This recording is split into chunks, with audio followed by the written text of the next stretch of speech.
Good morning, everyone. Let us stand first for our opening prayer. Binibining Janice, can you please lead our prayer? Amen. Okay, thank you. Let's have first an energizer. Do you know the song 1, 2, 3 Fisherman? Yes, ma'am. Do you know that song? Yes, ma'am. Okay, let's sing 1, 2, 3 Fisherman. Okay, ready? Sing. 1, 2, 3 Fisherman. 1, 2, 3 Fisherman. Fisherman, man, man. Fisherman, man, man. 1, 2, 3 Fisherman. The first man is Abraham. The first man is Abraham. Abraham, mama. The first man is Abraham. Okay, thank you for your preparation. You can now sit down. But before that, can you please pick up some pieces of plastic under your chair and throw it in a trash can? Okay, understand? Okay, thank you. Is there any absent for this morning? No, ma'am. Okay, very good. Give a very good clap. Let's give a very good clap for all of us. 1, 2, 3. Okay. 1, 2, 3. 1, 2, 3. Very good. Okay. Now, who can recall our last topic? And our last meeting. Okay, anyone? Okay, Miss Lopez. Okay. We tackled last meeting. It's all about the batas pambansa bilang dalawang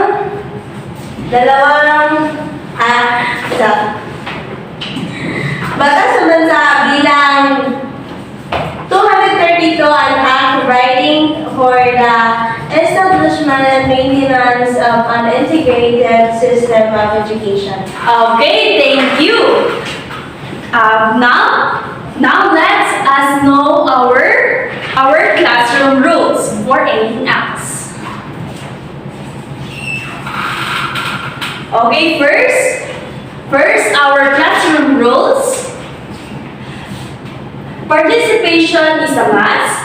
Raise your hand if you want to answer, and respect must be in our class. Okay, do you understand, class? Yes, ma'am. Okay, very good. Hoping that you can apply these classroom rules.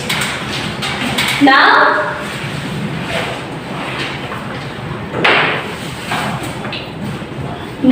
I have here a picture. And all you need to do is to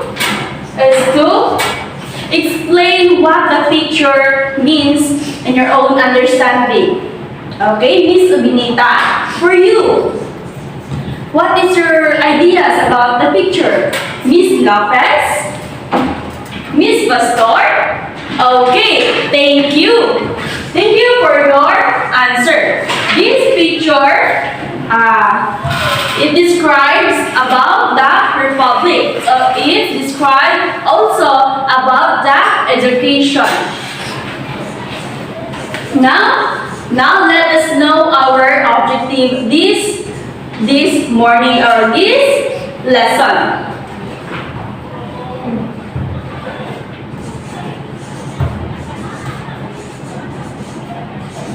Okay, who can read our objectives? Okay, Miss Janice Romano, can you read our objectives? Objectives. Identify the Public Act number 9155 and act instituting a framework of governance for basic education. Present a critical thinking quiz B and appreciate the 17 sections of Republic Act number 9155. Okay, thank you. Now, let us know our lesson.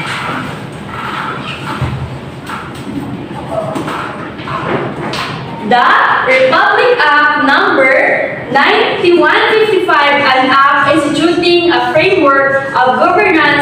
basic education, establishing authority and accountability remaining the Department of Education and for other purposes. Okay, now, okay, section 1. Who can read the section 1 and the section 2? Okay, Miss Pastor. Section 1, short title. This act shall be known as the Government Basic Education Act of 2001. Okay, Section 2, Declaration of Policy. It is hereby declared the policy of the state to protect and promote the right of all citizens to quality basic education and to make such education accessible to all by providing all Filipino children a free and compulsory education, elementary, middle, and free education in the high school level. Okay, thank you. The section 1, the short title is all about it's also known as the Government of Basic Education Act of 2001. Okay, that's the title of the act. And then the section 2, it declares the policy. It's all about the promotion of the right to all citizens of the quality a basic education to make such education accessible for all. The education is accessible for all of us who wanted to learn and to know everything what we need to know. Okay, the section 3 and its purposes and objectives. Who can read the purposes and objectives of this act are? Okay, Miss Cadallo, can you please read? The purposes and objectives of this act are to provide a framework for the governance of basic education, which shall set the general direction of educational policies and standards and establish authority, accountability, and responsibility for achieving higher learning outcomes. B. To define the rules and responsibilities of and provide resources to the field office which shall implement educational programs, projects, and services and communities deserve. C. To make schools and learning centers the most important vehicles for the teaching and learning of national values and for developing in the Filipino learners' love of country and pride in its rich heritage. D. To ensure that schools and learning centers receive that kind of focus, attention they deserve and the educational programs budget and serves take into account the interests of all members of the community. Okay, very good. Thank you for your for the operation for this passage that you will read. Okay, this passage means that it's all about the rules, the policy of the Republic Act number 9. Okay, it's all about the Republic Act. It says that in all the community, in all the governance, the school, there is a rules for all of us.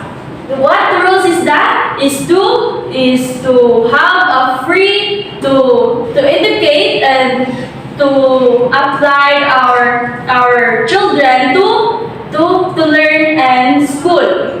And there is a standard for all the students for all the students who want to learn. And who can read? Okay, Miss Janice.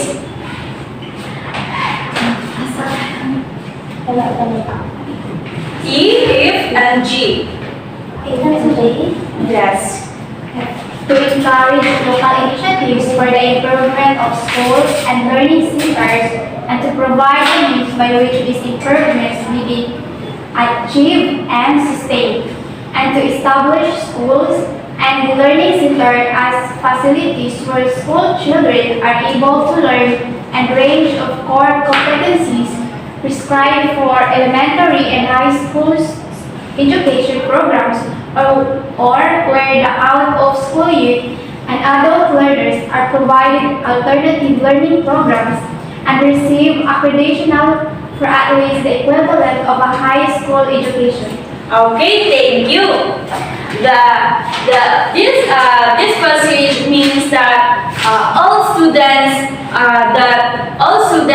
who studying in school there is tools for their studies. We have a library to study. We have chair to use in our classroom. We have also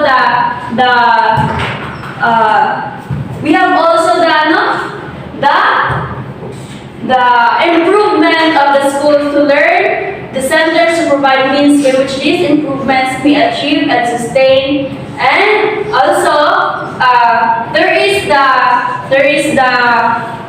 ano ulit yung school head. Okay. Yeah, meron tayong mga school head na kung saan na tumutulong sa mga bata na nahihirapan sa kanilang pag-aaral.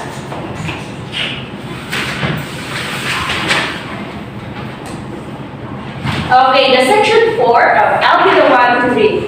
Section 4, the definition of terms. For purposes of this act, the terms or phrases used shall be mean or be understood as follows. A, the alternative learning system. Do you know class the alternative learning system? Do you know that one? No, ma'am. Okay. Oh, the alternative learning system means they ask. Do you know the program is about us? Yes, ma'am. Okay. My mother also studied in that program. The us, because my mother wants also to know what they need to know. Because my mother have no their time wala silang pagkakataon na mag-aral. Kaya ngayon ay nais niyang mag-aral sa ganyang programa para mismo makatulong sa kanya at para na rin sa kanyang gustong pang malalaman.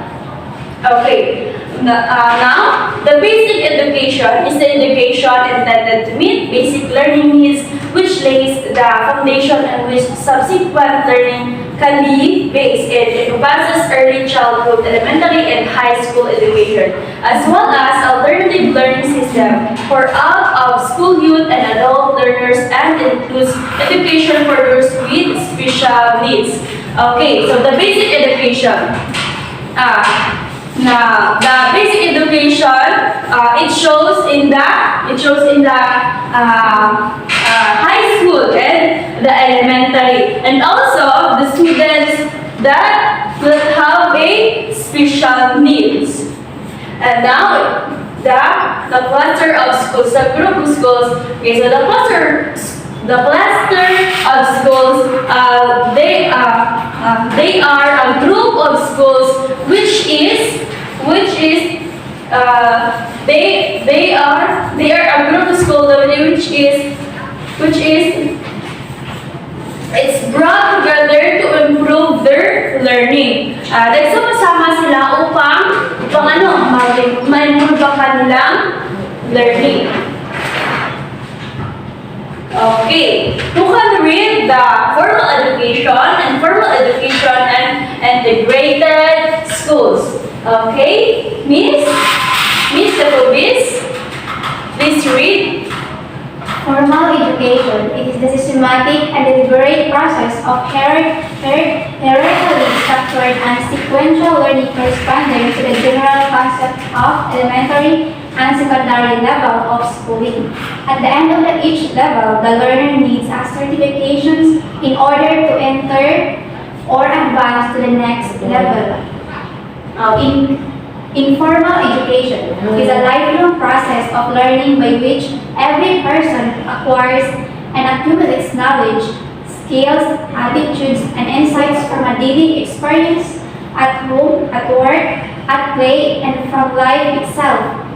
Integrated schools is a school that offers a complete basic education in one school site and has unified instructional programs. Okay, very good, thank you. Okay, formal education. The formal education means that you can no longer go in a higher level of your grades or what grade you are now. You couldn't level up your grades if there is no certification for your enter to advance in the next level.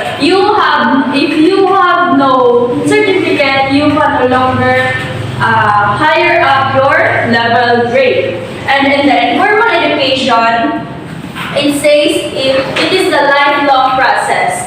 Means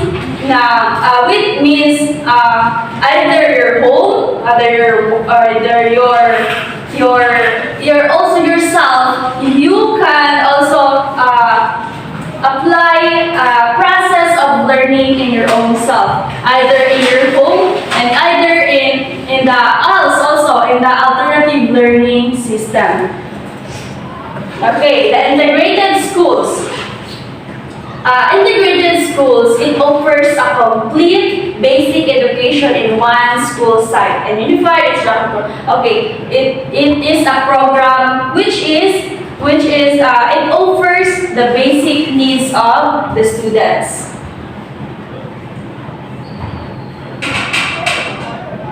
Now let's go to the learner. We also are a learner. Is any individual seeking basic literacy, skills, and functional life skills or support services for the improvement of the quality of his or her life. We also have the opportunity every day. We also have the opportunity to learn because we are also a learner, and the learning center. Okay, I'll be the one to read. Okay, Miss Lopez, can you read the Learning Center? Learning Center is a physical space to have learning sources and facilities of a learning program of our school youth and adults. It is a venue for face-to-face learning activities and other learning opportunities for community development and improvement of the people's quality of life. Okay, thank you. So, what was our learning center? Okay, do you know what was our learning center? Okay, Yes, so it is our learning center. It is our school, right? Okay. Now, the learning facilitator. Our learning facilitator, it is the key learning to support our needs and our wants to know. It is the facilitator, it is the instructor, the teacher, and also your mother. It is a teacher also. And the non-formal education. Okay. If any organized systematic educational activity carried outside of the framework of the formal system to provide selected types of learning to a segment of the population. Okay. The quality education, the school and the school head. Okay. Miss Anita, can you please read? Quality education. It is appropriateness, relevance, and excellence of the education given to meet the needs and aspirations of an individual and society. School is an educational institution, private and public, undertaking educational operations with a specific age group of pupils or students pursuing different studies at different levels, receiving instruction for teachers, usually locations and building or a group of buildings in a particular physical or cyber site, and school head is a person responsible of the administrative and instructional supervision of the school or cluster of schools. Okay, thank you. Now, the quality education. With the quality education, it is the excellence of the education given to meet the needs of the students.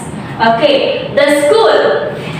At the school, there are two, the public and the private. We also go to school to learn and to know. It is common for us what this school is. Okay, the school head. Do you know the school head? Okay, thank you. The school head, it is the higher position for the school to supervise our needs in the school. Okay, Chapter 1, Governance of Basic Education, the Section 5, the Principles of Shared Governance. Shared governance is a principle which recognizes that every unit in the education bureaucracy has a particular role, task, and responsibility inherent in the office and for which is principally accountable for outcomes. The process of democratic consultation shall be observed in the decision-making process at appropriate levels. Feedback mechanism shall be established to ensure coordination and open communication of the central office with the regional division and school levels. The principles of accountability and transparency shall be operationalized in the performance of functions and responsibilities at all levels. Okay, so in this governance of basic education, we already know that in every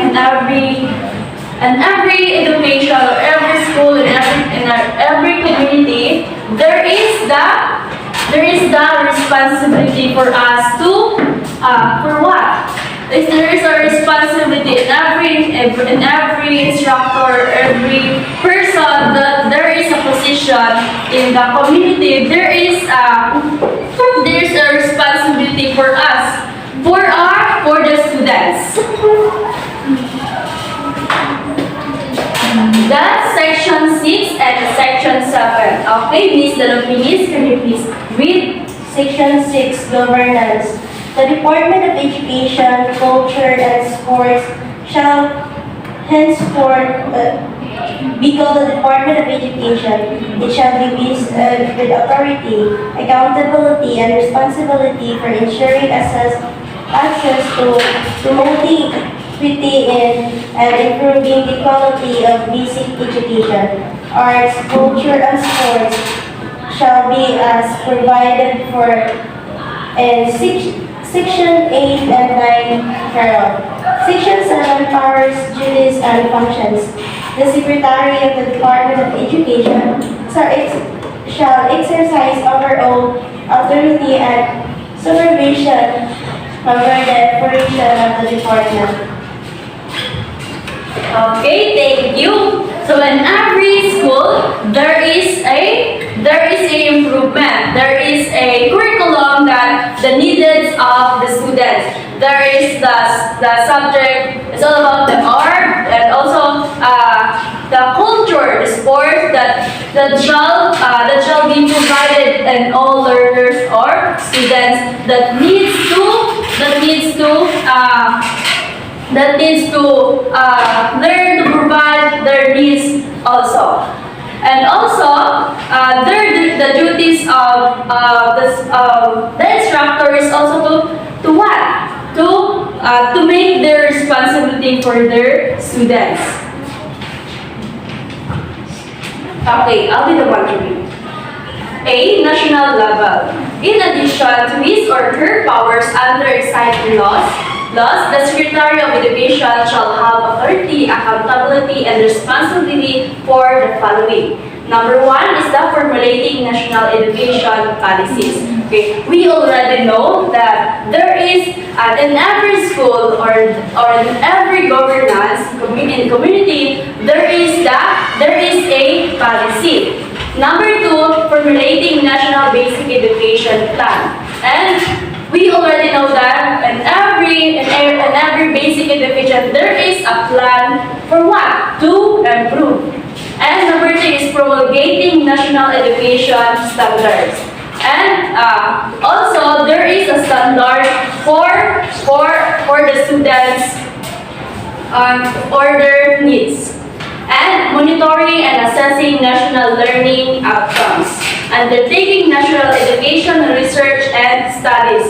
Okay, we know that there is research for the students also to there is for their experience and for their needs also there is research and for their studies. Enhancing the employment status, professional competence, welfare, and working conditions of all personnel of the department. And number seven, the last is the enhancing the total development of learners through local and national programs and or projects. Okay, let's move on to the regional level. When we say regional level, it says that there shall be as many regional offices as may be provided by law. Each regional office shall have a director, an assistant director, and an office staff for program promotion and support planning, administrative, and fiscal services. So, like example, the Negros. There are two. There are two regions, the Region 6 and the Region 7. And the Region 7, which is the Oriental, right, Regina? And the Region 6 are the Occidental. Yes? Alright. The division level. A division shall consist of a province or a city which shall have a school division superintendent, at least one assistant school division superintendent, and an office staff for programs, promotion, planning, administrative, fiscal, legal, and ancillary, and other support services. So, division level. And every school there is every place there is a division. Like example, our city, Dacabancalan City. It is our province and it is our city. So, in every division there is a superintendent and at least one assistant and an office staff to support their services. And the letter D is the school district level. So, school district level, upon the recommendation of the school's division superintendents, the regional director may establish additional schools district within a school division. School district already existing at the time of the passage of this law shall be maintained. So, the school district level, we already know that in every school, there is a district, either district 1, 2, 3, or 4, right? Okay. Let's move on to chapter 2. The transfer of cultural agencies, section 8, cultural agencies. The Commission ng Wikang Filipino National Historical Institute, Record Management and the Archives Office, and the National Library shall now be administratively attached to the National Commission for Culture and the Arts, NCCA, and no longer with the Department of Education. The program for school arts and culture shall remain part of the school curriculum. So, In this chapter, the transfer of cultural agencies, which is the section 8, it says that there is a cultural agencies. So this curriculum will never stop. It means they will. It means this will remain part of the school. The arts or the other culture. And then chapter 3, let's move on to chapter 3, abolition of the Bureau of Physical Education and School Sports. The section 9, abolition of BPESS. What is the meaning of BPES? The Bureau of Physical Education and School Sports. All functions, programs, and activities of the Department of Education related to sports competition shall be transferred to the Philippine Sports Commission, PSC. The program for school sports and physical fitness shall remain part of the basic education curriculum. So, me also have experience about this BPESS. And every school there is a curriculum, the BPES, the physical education and the school sports, right? Okay. Let's move on to section 12. The Commission on Audit in the issuance of audit rules and regulations that will govern the utilization of all resources as well as the liquidation, recording and reporting thereof shall take into account the different characteristics and distinct features of the department field offices, its organizational setup, as well as the nature of the operations of school and learning centers. And chapter 5, the final provisions, section 13, governance in the regional education secretary. What is the rules and regulations?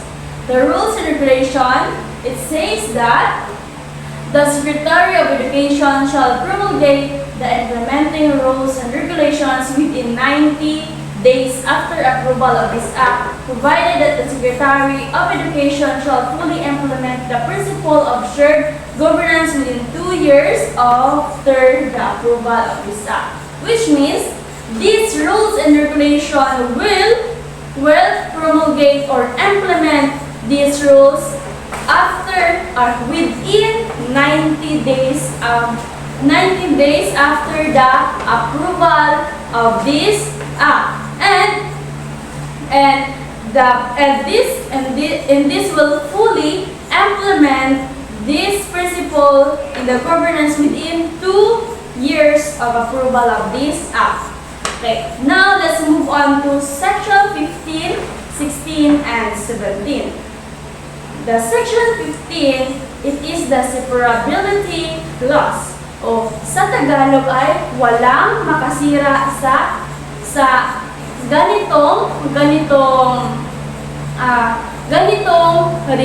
or republic.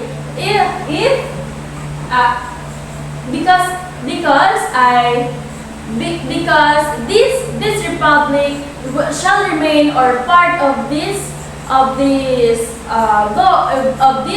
governance. It is because it is approval or agreement for all.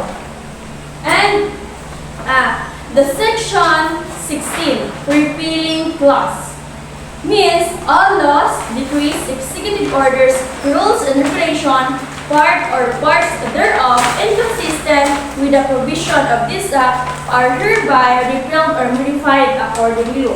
So, kumbaga, kinakailangan na ang lahat na batas or anumang plano ay kinakailangan na may perma o signature na mas nakakataas o kung anumang batas ang gustong i-aproba ay kinakailangan mayroong plano.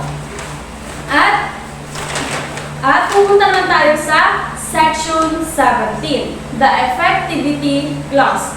This act shall take effect 15 days following its publication in at least 2 at least 2 newspapers of general circulation. Alright, so this effectivity clause means that this act shall take effect after within or 15 days. This republic will have should reveal to all either newspaper, either magazine, or any news media. Okay, now, is there any question about our lesson this morning? Okay, none. Very good. Now, let's have an activity. I will group you into 2 groups. This row is the group 1 and this row is the group 2. I will give you a question and you're going to do is to raise your hand and answer my question. You get me? Alright. And question number 1, 2, 3, 4, 5. Okay, thank you for your cooperation for this activity. Now, I'm the one who will give a question to you. What was again our title what was again our topic? Okay, very good. And there are 17 section for our topic. Ano nga ulit yun? Okay. Very good. Let's have a quiz. Get 1/2 of your paper and answer let's answer your quiz. Directions. Match column A with the corresponding definition in column B. Write the letter of your answer for each number. Alright, time's up. Pass all your papers. In the count of 1, 2, 3, 4, 5. Okay? Now, get all your notebook and copy this assignment. For your assignment, read in advance about organizational structure of the Department of Education field offices. Okay. Class, are you with me? Okay. Goodbye, class.